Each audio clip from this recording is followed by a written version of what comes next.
Okay, welcome everybody to my video about Venus being in the 9th house.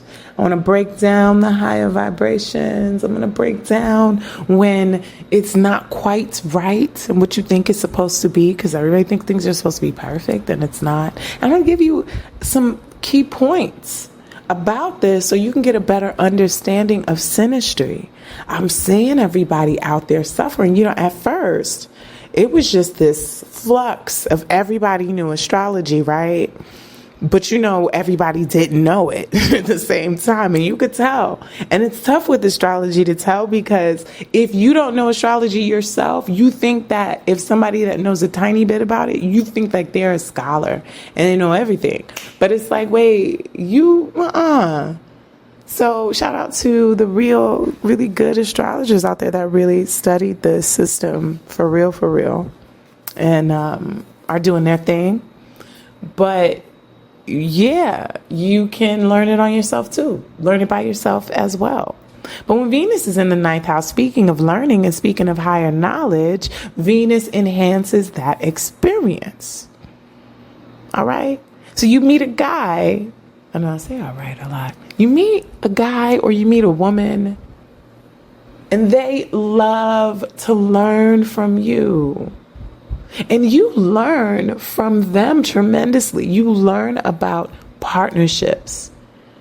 You graduate to like college partnership school or whatever. You know what I'm saying? Like, they really implement that knowledge of what is it to be a partner to you. They teach you things. They may even be a foreigner or from a different country coming to you. They may appreciate that you are from a different country. They might appreciate your culture, your belief systems, the wisdom you've gained over your life. That Venus person is going to appreciate that. Oh my God, you're so wise. You're so smart. You is kind and you is smart. They're going to like that. They're going to enjoy what we like, what we enjoy, what we invest in, what we find valuable. They find valuable the education that you've developed over the years, the lessons you've learned that you share with people. They might even color your belief system. Say you had some harsh beliefs, might have been a little bigoted. Okay, Venus comes in there and says, hey, man, we ain't even got, it doesn't have to be so serious. Does it really have to be that way? Yeah. You know what? I don't have to be so hard on myself, because the first person that we're hard on usually is ourselves. If you're hard on another person, you're hard on yourself.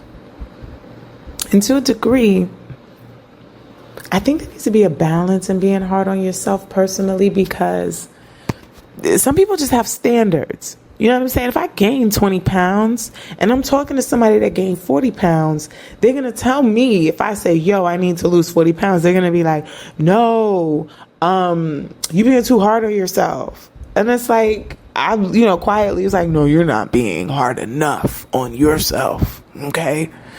How about that? So it depends on your standard, Joan, where you are.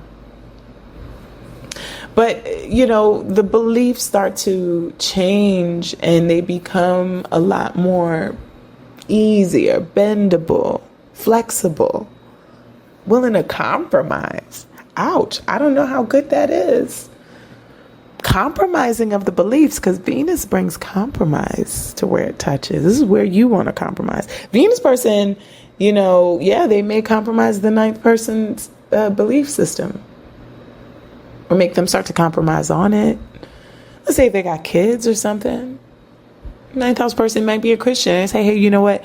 I do actually believe in some things of the Muslim religion, and I might want to incorporate that too. Okay. Or I used to believe that short people were mean. You know what I'm saying? And now you're short. And I'm like, you know what? My partner is foreign to me and they're short. Maybe they're not so short. It's nice dating somebody that's out of my range. The ninth house is what's out of our usual typical range. It's foreign to us. This partnership might be really foreign to you. They might bring a very unique experience to just having a partner. Expansive experience to it. And I like that about it. Now, another thing about the ninth house here is this is where we want to explore. So I would think this person makes exploring life, traveling, the ish. Like being able to go out and travel with a person, knowing what they like, where to meet them in travel. I mean, because if you have this natally, this is incredible. If you have this natally and you probably like to travel if you have it natally, but that's probably how you're going to meet your spouse. You know what? I'm giving it away. You guys got to check out my course. All right. You got to check out my Synastry, Learning Synastry course, because I talk about that. I talk about how exactly you can meet. I give you tips on how you can meet your partner, where you can go to meet them. Where's the spots? It's all in your chart, not even their chart. So that's a little natal astrology I got. A little natal astrology tip I have. Back to it. Right. So they make traveling easier. If you want to travel with this person, again, it doesn't always have to be a partner. This is a really great travel buddy. You want a friend that you could take, because a lot of times people complain, like, I took Chanel with me and we went to Paris and Chanel was a biatch and she made the trip so hard. Let me see the chart. Let me see the chart, honey. And then I look at the chart and I said, well, Chanel put Saturn in your ninth house. It took y'all forever to get there, didn't it? You had delays. Oh my goodness. Yes, we did. Yes, we did. She slowed me down the entire vacation. I almost went broke hanging out with this girl. I suffered. It was depressing for me. Gotta watch who you travel with. You gotta watch who you're traveling with. But yeah. But the Venus there, we were talking about Venus in the ninth house. You have a homegirl and they got Venus in your ninth house. Go traveling with them. Or have that person plan a travel trip with you. How about that? If you're looking for a service, Synastry is not just for romance, even though I love talking about it. It's not just for romance. If you're hiring a travel agent, why don't you hire a travel agent with Venus in your ninth house? I know I would. But at the same time, like, I gotta keep it real.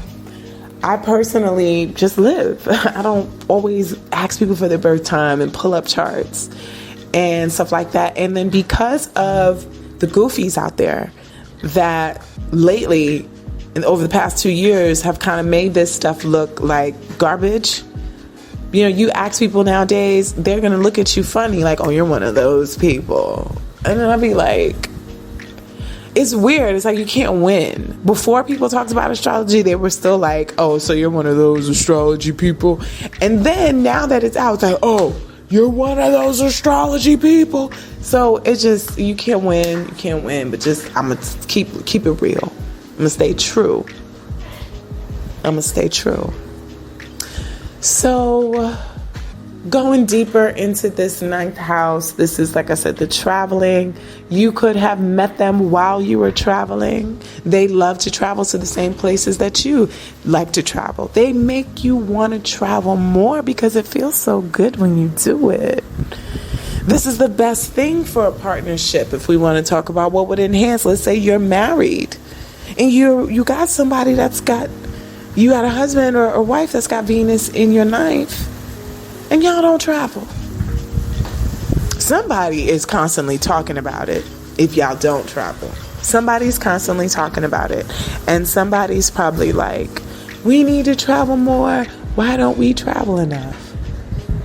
Oh my God, it was just raining really, really hard. And then it just stopped raining really, really hard. Just instantly. Anyway, so loving the travel. If one person, the Venus person is going to want to travel with you.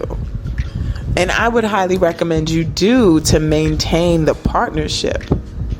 Even if you don't feel like it, make it like something that you have to do to maintain your partnership, maintain that Venus. And then it just started raining again real hard. That is so interesting. Anyway, I think I may have probably said enough about this sign. Oh, let me talk about the zodiac signs. I haven't talked about that in my past 2 videos. If Venus is in the 9th house and it's in a sign like Libra, this is really, I see way more compromises here about belief systems. Because Venus in Libra is always going to try to get people to compromise. So they're going to come, why don't you can meet me in the middle? Why don't you meet me in the middle with this? They're going to make it sound good. They're going to make it feel good to meet that person in the middle. And like I said, it changes through every single zodiac sign here. How this person is going to bring the compromise. How this person is going to bring whatever connection that's going on and that's happening in that 12th house.